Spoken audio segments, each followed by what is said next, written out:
Welcome to Owl Books, Chapter 8 of the book, The One Thing, A Balanced Life. The truth is, balance is bunk. It is an unattainable pipe dream. The quest for balance between work and life, as we've come to think of it, isn't just a losing proposition, it's a hurtful, destructive one. Keith H. Hammond's nothing ever achieves absolute balance. Nothing. No matter how imperceptible it might be, what appears to be a state of balance is something entirely different, an act of balancing. Viewed wistfully as a noun, balance is lived practically as a verb. Seen as something we ultimately attain, balance is actually something we constantly do. A balanced life is a myth, a misleading concept most accept as a worthy and attainable goal without ever stopping to truly consider it. I want you to consider it. I want you to challenge it. I want you to reject it. A balanced life is a lie. The idea of balance is exactly that, an idea. In philosophy, the golden mean is the moderate middle between polar extremes, a concept used to describe a place between two positions that is more desirable than one state or the other. This is a grand idea, but not a very practical one. Idealistic, but not realistic. Balance doesn't exist. This is tough to conceive, much less believe, mainly because one of the most frequent laments is, "I need more balance," a common mantra for what's missing in most lives. We hear about balance so much we automatically assume it's exactly what we should be seeking. It's not. Purpose, meaning, significance, these are what make a successful life. Seek them and you will most certainly live your life out of balance, crisscrossing an invisible middle line as you pursue your priorities. The act of living a full life by giving time to what matters is a balancing act. Extraordinary results require focused attention and time. Time on one thing means time away from another. This makes balance impossible. The genesis of a myth historically, balancing our lives is a novel privilege to even consider. For thousands of years, work was life. If you didn't work, hunt game, harvest crops, or raise livestock, you didn't live long. But things changed. Jared Diamond's Pulitzer Prize-winning Guns, Germs, and Steel, The Pates of Human Societies illustrates how farm-based societies that generated a surplus of food ultimately gave rise to professional specialization. 12,000 years ago, everybody on Earth was a hunter-gatherer, now almost all of us are farmers or else are fed by farmers. This freedom from having to forage or farm allowed people to become scholars and craftsmen. Some worked to put food on our tables while others built the tables. At first, most people worked according to their needs and ambitions. The blacksmith didn't have to stay at the forge until 5 p.m., he could go home when the horse's feet were shod. Then 19th century industrialization saw for the first time large numbers working for someone else. The story became one of hard-driving bosses, year-round work schedules, and lighted factories that ignored dawn and dusk. Consequently, the 20th century witnessed the start of significant grassroots movements to protect workers and limit work hours. Still, the term work-life balance wasn't coined until the mid-1980s when more than half of all married women joined the workforce. To paraphrase Ralph E. Gamori's preface in the 2005 book Being Together, Working Apart, Dual Career Families and the Work-Life Balance, we went from a family unit with a breadwinner and a homemaker to one with two breadwinners and no homemaker. Anyone with a pulse knows who got stuck with the extra work in the beginning. However, by the 90s, work-life balance had quickly become a common watchword for men too. A LexisNexis survey of the top 100 newspapers and magazines around the world shows a dramatic rise in the number of articles on the topic, from 32 in the decade from 1986 to 1996 to a high of 1,674 articles in 2007 alone. It's probably not a coincidence that the ramp-up of technology parallels the rise in the belief that something is missing in our lives. Infiltrated space and fewer boundaries will do that. Rooted in real-life challenges, the idea of work-life balance has clearly captured our minds and imagination. Middle mismanagement. The desire for balance makes sense. Enough time for everything and everything done in time. It sounds so appealing that just thinking about it makes us feel serene and peaceful. This calm is so real that we just know it's the way life was meant to be. But it's not. If you think of balance as the middle, then out of balance is when you're away from it. Get too far away from the middle and you're living at the extremes. The problem with living in the middle is that it prevents you from making extraordinary time commitments to anything. In your effort to attend to all things, everything gets shortchanged and nothing gets its due. Sometimes this can be okay and sometimes not. Knowing when to pursue the middle and when to pursue the extremes is in essence the true beginning of wisdom. Extraordinary results are achieved by this negotiation with your time. The reason we shouldn't pursue balance is that the magic never happens in the middle, magic happens at the extremes. The dilemma is that chasing the extremes presents real challenges. We naturally understand that success lies at the outer edges, but we don't know how to manage our lives while we're out there. When we work too long, eventually our personal life suffers.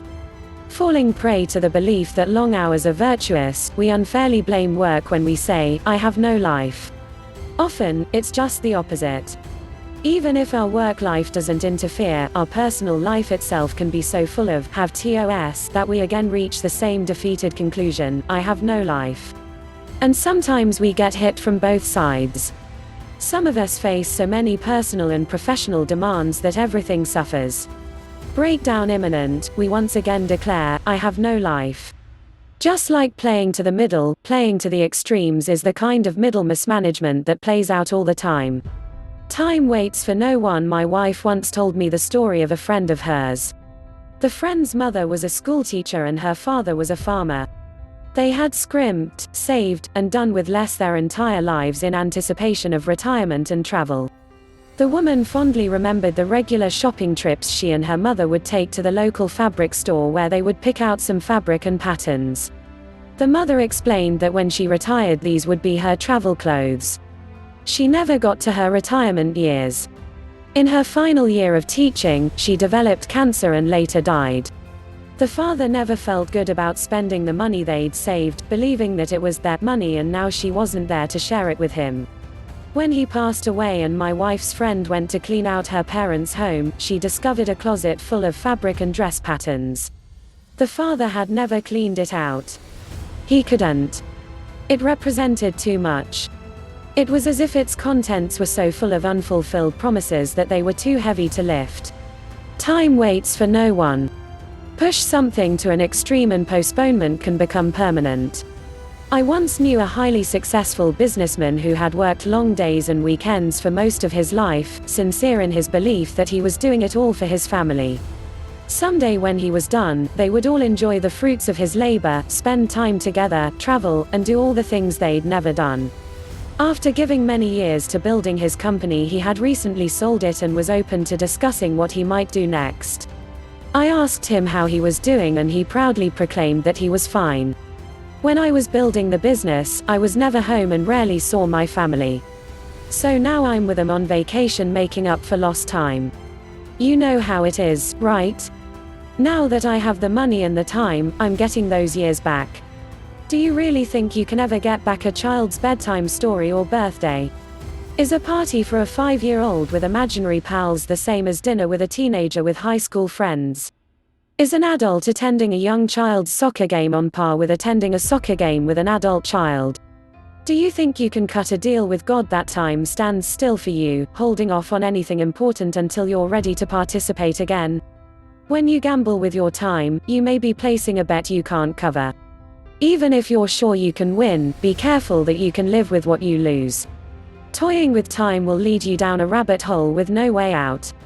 Believing this lie does its harm by convincing you to do things you shouldn't and stop doing things you should. Middle mismanagement can be one of the most destructive things you ever do. You can't ignore the inevitability of time. So if achieving balance is a lie, then what do? Counterbalance. Replace the word balance with counterbalance, and what you experience makes sense. The things we presume to have balance are really just counterbalancing.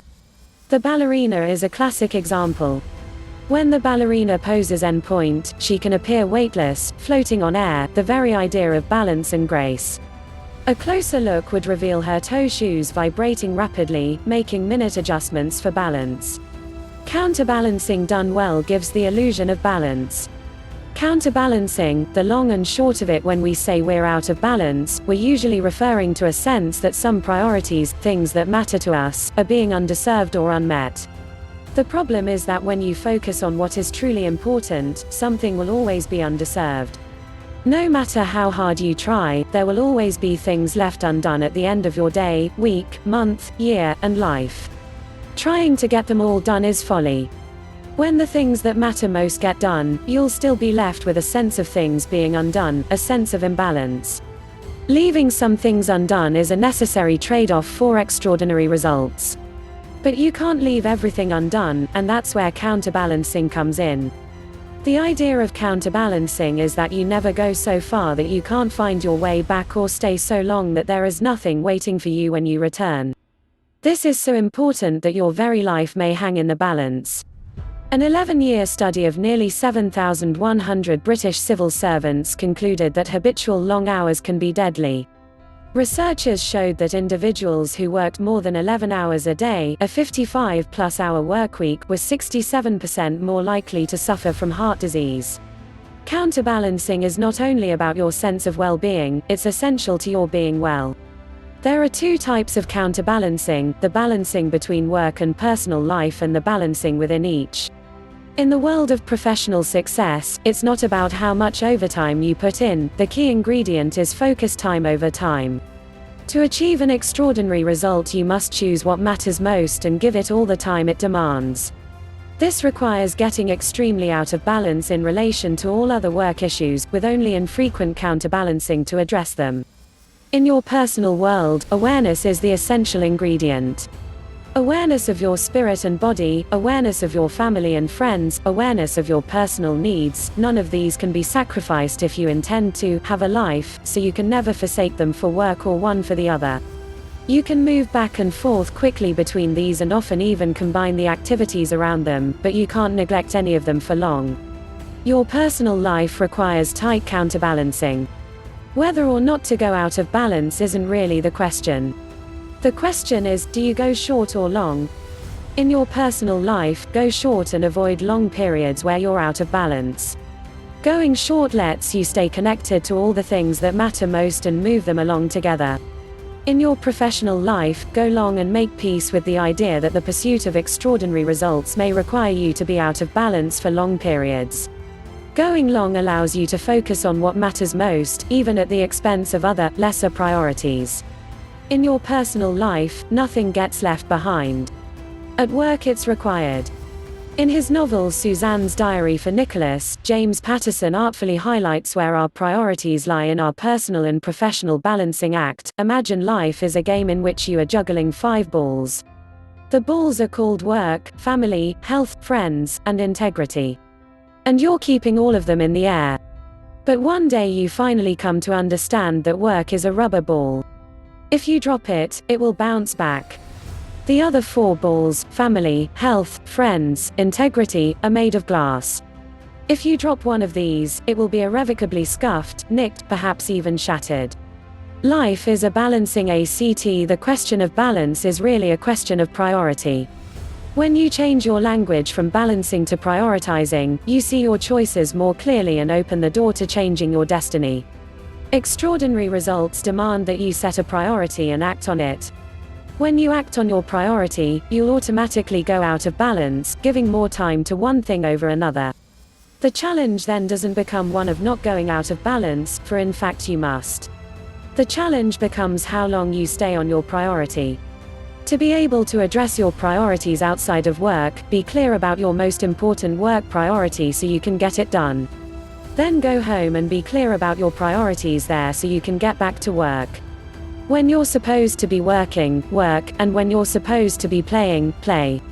It's a weird tightrope you're walking, but it's only when you get your priorities mixed up that things fall apart. Big ideas think about 2 balancing buckets.